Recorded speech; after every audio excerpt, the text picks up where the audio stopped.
I've been using Android from the Froyo and Gingerbread days, and I've seen how the platform has evolved, both in terms of looks and functionality.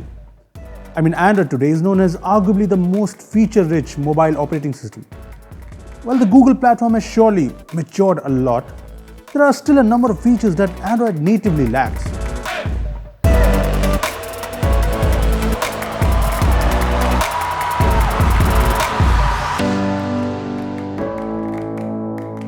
What's up guys, this is Rupesh from Beebom.com, and today I'm going to talk about some really cool features that Android still lacks. Honestly, we have been waiting for some of these features since a long time. Anyways, before we start, make sure to hit the bell icon to get notifications whenever we post new videos. Also, this video has been sponsored by Wondershare's Dr. Phone, which brings all the tools you need to run your smartphone at 100%. Now then, let's get started. Screenshot tools are important. We mostly use screenshots to show a particular thing to someone, and that's when the ability to annotate or highlight really comes in handy. For instance, the iPhone has a great screenshot tool. On an iPhone, you can just take a screenshot, tap on it to open it up, and start annotating or adding text. It's really handy. The Note 8 and the S8 have a similar feature, and it's really handy. I can just jot down something or just highlight a particular thing in a screenshot and quickly share it. Well, Android natively lacks any such feature, which is a shame because stock Android's gallery app, that is Google Photos, does not have any such markup options. And it's not like it's a huge feature, it's pretty simple. Another feature that Android natively lacks is the ability to take scrolling screenshots. The likes of the Samsung phones, OnePlus phones, and the Xiaomi phones pack this feature, which stitches together screenshots for one long screenshot. It's handy when you want to send someone screenshots of one long conversation. Well, it's another screenshot tool that Android fans have been waiting for. I know what you're thinking. You're thinking there are a ton of screen recording apps that get the job done. Well, honestly, if you've tried any of those screen recording apps, you'd know that they're pretty limited. Some of them have limited free versions, while some of them just don't work as well as you'd expect. A native solution would just work better. Just look at iPhone's screen recording feature. It's pretty awesome. First of all, it records the screen in 60 FPS, so it's all buttery smooth. Secondly, the iOS screen recorder also records the audio from the device. On the other hand, if you want to record the audio from an Android device while recording the screen, you need root access. This is one problem we face when we need to record a game to show it to you guys. MIUI now includes a native screen recording, so I guess it's high time Google too included a native screen recording in Android. Let me be honest here, I love Android, but there are times when I think that Google's operating system is not intuitive enough. Honestly, I just don't like the on-screen navigation buttons. Yeah, they are better than the hardware navigation buttons, but you get my point. We have bezel-less displays on smartphones today, but these on-screen buttons too are sort of a bezel. They are static and boring, and they take up precious screen space. And this is why I always have been hoping for gestures in Android. But that hasn't come to be.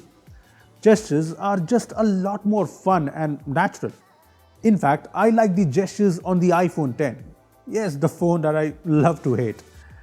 But all the hate aside, the iPhone X gestures are something I really like. They might be a bit confusing, but when you get the hang of it, it's also natural and cool. And it's not just me who likes the gestures on the iPhone X.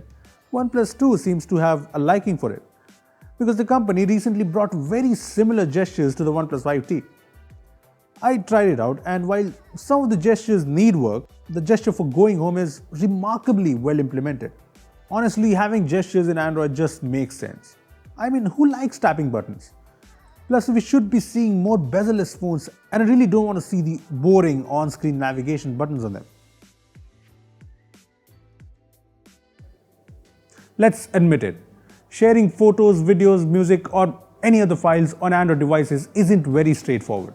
Sure, there are workarounds and apps that get the job done, but there isn't one unified method for file sharing on Android. Right now, the best way to send a file to a nearby Android phone is by using Android Beam, which is pretty limited. It requires NFC, and tapping two phones to pair and then sharing a file isn't the most seamless method. I mean, say what you will about iOS and macOS. Airdrop is one feature that is so convenient. With Airdrop, you can just send any file from your iPhone to another iPhone, iPad, or even a Mac. It works seamlessly. It'd be nice if Android too included such a feature, because right now sharing files is messy. And it's not like Google isn't aware of this file sharing feature, because its Files Go app features a file sharing feature that works similarly to Airdrop. However, it requires the other device to have Files Go installed and open. Again, that's not really convenient, is it?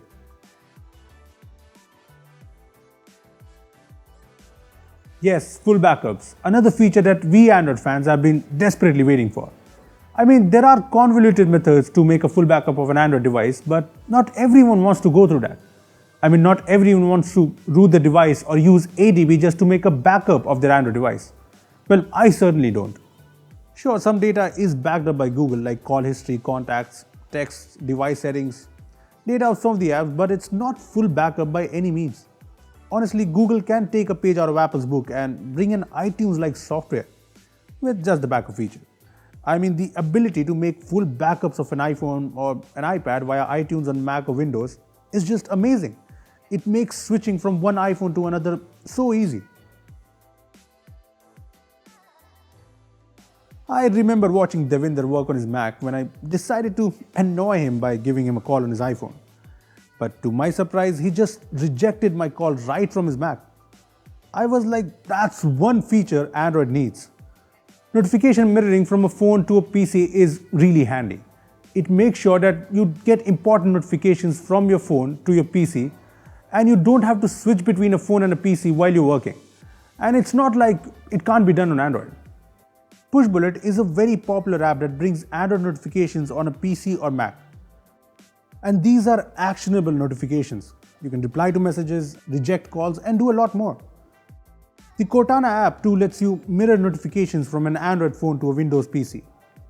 So there are ways to get the feature on Android, but it's not as seamless. The Cortana notification sync is inconsistent, while Pushbullet's free version is quite limited. Basically, we need a notification syncing service that is built right into Android.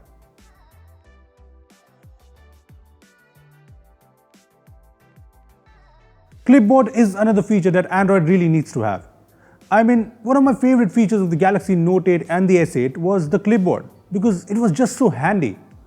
The Clipboard on the S8 or Note 8 is available through the Edge panel or the keyboard, so that you can quickly access anything you might have copied, be it text, link, or even a photo. Plus, you can even lock something in the Clipboard so that it's available at all times. I know there are various Clipboard apps on the Play Store, but like I've said in the other points, native functionality is just better and more consistent. Plus, Google could go ahead and feature a universal clipboard service which makes sure that the clipboard is available on Mac and PCs too. So there's an idea for you, Google. While those were the major features that Android lacks, that's not all. I mean, let me just quickly run down a lot of other features that Android still lacks. A theme store, a universal messaging service like iMessage, device performance controls, a contextual navigation bar, in case they don't want to go with gestures, data control like the Datally app. I'm sure there are a lot more, but these are the ones I can think of right now. Now let's talk about Wondershare's Dr. Phone, our sponsor for this video. Dr. Phone is a Windows and Mac software that provides a complete data management solution for all iOS and Android devices. It offers various features like the ability to recover lost data due to forgotten password, factory reset, or any other problem. The software also brings a feature-rich data backup and restore solution, and also lets you transfer files between devices with ease. Another notable tool from Dr. Phone is the ability to erase data permanently. Dr. Phone is available in a free trial, and you can either buy the whole toolkit or just the tool you require, with prices starting at around $20. Also, we have a coupon code which lets you use the software for free for a week. So check that out in the description below. Well, those were some of the really important and some really cool features that Android lacks. Well, I'm hoping that Google includes some of these features with Android P. What do you think? Which is the most important feature that Android lacks according to you? Let us know in the comment section below. Also, give this video a thumbs up and share it with your friends if you enjoyed it. Lastly, subscribe to our channel for more amazing tech videos. Well, that's me signing off. Thanks for watching, and I will see you in the next one.